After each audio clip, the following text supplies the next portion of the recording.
Splendor plus blue బండి. సాధారణ బల్బులు వద్దు, ఎల్ఈడి బల్బులు ముద్దు. సాధారణ బల్బులు వద్దు, ఎల్ఈడి బల్బులు ముద్దు. సాధారణ బల్బులు వద్దు, ఎల్ఈడి బల్బులు ముద్దు. సాధారణ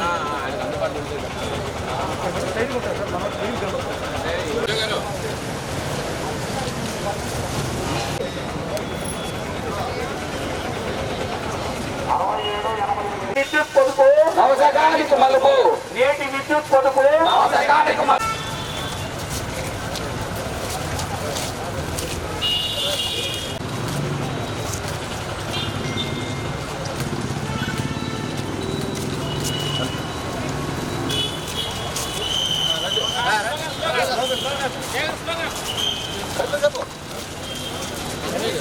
సాధారణ బల్బులు వద్దు, ఎల్ఈడి బల్బులు ముద్దు.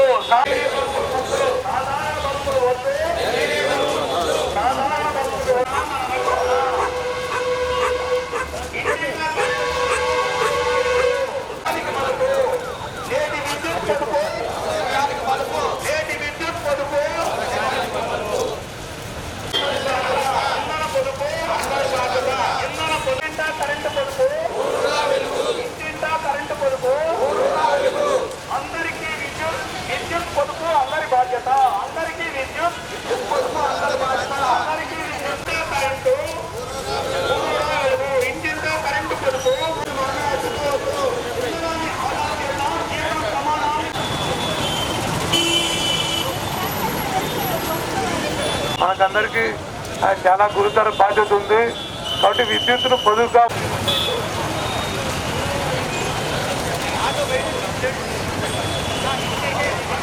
మోడీ గారు 2014లో ప్రధానమంత్రిగా భారతదేశం తీసుకున్న తర్వాత ఆదర్శంగా చెప్పాడు, విద్యుత్ పొదుపు కూడా సామాజిక బాధ్యతే. విద్యుత్ పొదుపు కూడా సామాజిక బాధ్యత. అందరికీ నమస్కారాలు తెలియజేస్తున్నా. రాష్ట్ర ప్రభుత్వం ప్రజల్లో ఇంధన పొదుపును గురించి అవగాహన కలిగించే విధంగా వారం రోజుల పాటు ఇంధన పొదుపు వారోత్సవాలు నిర్వహించాలని చెప్పి మార్గదర్శకాలు జారీ చేసింది. ఆ క్రమంలో ప్రకాశం జిల్లాలో ఈ రోజు నుంచి అంటే 14వ తారీఖు మరి డిసెంబర్ నుంచి 20/12/20 వరకు ఈ ఇంధన పొదుపు వారోత్సవాలను నిర్వహిస్తున్నాం. మరి మనందరికీ తెలిసిందే, ఈరోజు మనిషి జీవన క్రమంలో విద్యుత్తు వినియోగం లేనిదే అసలు జీవితమే స్తంభించిపోయే దశకు చేరుకున్నట్లు మనకు అవగతమవుతున్నది.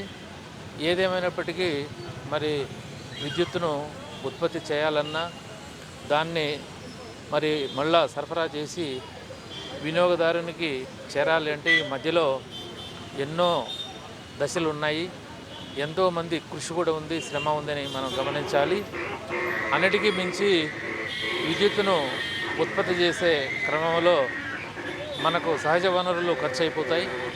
కాబట్టి ప్రతి ఒక్కరు కూడా విద్యుత్ వినియోగంలో పొదుపు పాటించినప్పుడే మనం ఈ సహజ వనరులని భవిష్యత్తు తరాలకి కూడా ఉపయోగ విధంగా మనం కృషి చేసిన వాళ్ళం అవుతాం.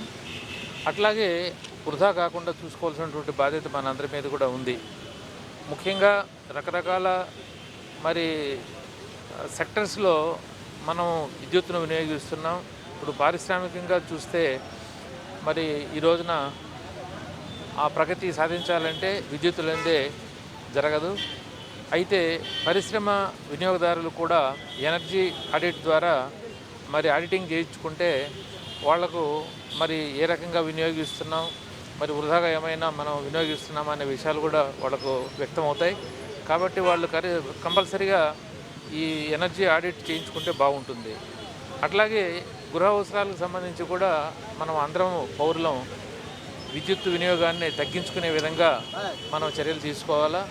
కొన్ని విద్యుత్ ఉపకరణాలు వాడటం వల్ల మరి అధికంగా విద్యుత్ వినియోగం అయ్యి మరి దానివల్ల మనకేం అదనంగా వచ్చే ప్రయోజనం ఉండదు. సో ఉదాహరణకి మనము ట్యూబ్ లైట్లు, సాధారణ బల్బులు మనం ఇంట్లో లైటింగ్ కోసం వాడతాం. వాటి స్థానంలో మనం ఎల్ఈడీలు ఉపయోగిస్తే మరి లైటింగ్ వస్తుంది ఇంకా బాగా. దాంతోపాటు మరి విద్యుత్తు వాడకం అనేది తగ్గుతుంది. అది తక్కువ యూజ్ చేసుకుని మనకు ఎనర్జీని ఇస్తుంది. కాబట్టి అట్లా మనం పారాడైమ్ షిఫ్ట్ అంటాం, దీన్ని మనం మార్చుకోవాలి. తర్వాత ఇంట్లో మరి రిఫ్రిజిరేటర్ వినియోగం కూడా ఈ రోజున పెరిగింది. ప్రతి ఇంట్లో ఫ్రిడ్జ్ లేనిదే ఎవరు కూడా జీవించట్లేదు. మరి దానికి సంబంధించి కూడా కొన్ని జాగ్రత్తలు తీసుకోవాలి. అంటే సరిగా మనం ఫ్రిడ్జ్ని డోర్ వేయకపోతే బయట నుంచి ఉన్నటువంటి వేడి మరి అది తగ్గించడానికి ఎక్కువ విద్యుత్తును అది వినియోగిస్తుంది. కాబట్టి డోర్సు సక్రమంగా ఉండే విధంగా, తర్వాత దాన్ని అప్పుడప్పుడు శుభ్రం చేసుకుంటూ మరి అది సక్రమంగా పనిచేసేట్లు మనం చర్యలు తీసుకుంటే ప్రతి ఒక్క ఇంట్లో మనకు రిఫ్రిజిరేటర్ల ద్వారా కూడా ఆదా అవుతుంది. అట్లాగే మనం లోకల్ బాడీస్ అంటే స్థానికంగా పంచాయతీలు కానీ, తర్వాత పట్టణాలు కానీ, లేకపోతే మున్సిపాలిటీలు కానీ వీధి దీపాలకి మనం విద్యుత్తును వినియోగిస్తున్నాం. దీంట్లో కూడా మనం ఎల్ఈడికి మారాలి. అట్లాగే ఆటోమేషన్ ద్వారా మరి అవి స్విచ్ ఆఫ్ అయిపోవాలి. మనం ఎన్నో గ్రామాల్లో, పట్టణాల్లో పగలుపూట వెళ్తుంటే అవన్నీ వెలుగుతూ ఉంటాయి. సరైనటువంటి విధానం, తర్వాత నియంత్రణ లేని దానివల్ల అనవసరంగా అక్కడ కరెంటు మనం కాల్ చేస్తున్నాం. అట్లాంటి జాగ్రత్తలంతా కూడా తీసుకోవాలి. ప్రజలను ఆ రకంగా సెన్సిటైజ్ చేయడానికే ఈ వారోత్సవాలు ఉపయోగపడతాయని చెప్పి నేను భావిస్తున్నా. అట్లాగే ఇండలలో మనం ఏసీ మిషన్స్ వాడుకుంటున్నాం ఇటీవల కాలంలో. మరి మామూలుగా 12 గంటల తర్వాత వాతావరణం చల్లబడిపోతుంది కాబట్టి మరి ఏసీలను ఆఫ్ చేసుకొని ఫ్యాన్లు వేసుకుంటే చాలా వరకు మనం కరెంటును ఆదా చేసుకోవచ్చు. కాకపోతే మనం కంటిన్యూస్గా ఏసీని మెయింటైన్ చేయడం వల్ల ఎంతో ఎనర్జీ మనకు వినియోగం అంటే ఖర్చు అయిపోతుంది అన్నమాట. అట్లాగే మరి ఇటీవల కాలంలో మరి టీవీలు మామూలుగా ఇంతకుముందు ఇంటికి ఒక టీవీ ఉండేది, ఇప్పుడు రూమ్కి ఒక టీవీ అయింది. సో వీలైనంత వరకు ప్రజలు లివింగ్ హాల్లో ఉన్న టీవీనే ఉపయోగించి మిగతా వాడకం తగ్గించుకుంటే అది కూడా ఒక రకంగా మనకు ఎనర్జీ సేవ్ అవుతుందన్నమాట. ఇకపోతే మనం వేడి నీళ్ళ కోసం అందరం గీజర్లు వాడుతున్నాం. ఇది చాలా కరెంటుని లాగేస్తాయి. సో దాని స్థానంలో సోలార్ హీటర్స్ని మనం ఉపయోగిస్తే కనుక అది సహజంగా లభించేటువంటి ఎనర్జీ కాబట్టి మనకు ఇబ్బంది ఉండదు. ఆ రకంగా మనం ఈ ఆల్టర్నేటివ్ ఎనర్జీ వైపు కూడా చూడాలన్నమాట.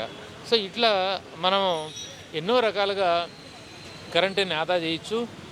ప్రజల్లో అవగాహన కల్పించి మరి విద్యుత్ వినియోగాన్ని పొదుపుగా వాడుకునే విధంగా చైతన్యం తీసుకునే కార్యక్రమంలో భాగంగానే ఈ ఇంధన పొదుపు వారోత్సవాలు ఈ రోజు నుండి అంటే 14/12/20 నుండి 20/12/20 వరకు central power distribution corporation of Andhra Pradesh limited CPTCL ద్వారా ఈ కార్యక్రమాన్ని నిర్వహిస్తున్నాం మనం ప్రకాశం జిల్లాలో.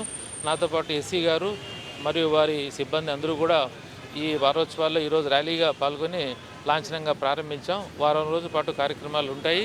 అన్ని శాఖల అధికారులతో కూడా ఒకసారి ఒక అవేర్నెస్ మీటింగ్ కూడా ఏర్పాటు చేస్తానని కూడా ఈ సందర్భంగా తెలియజేస్తున్నాం.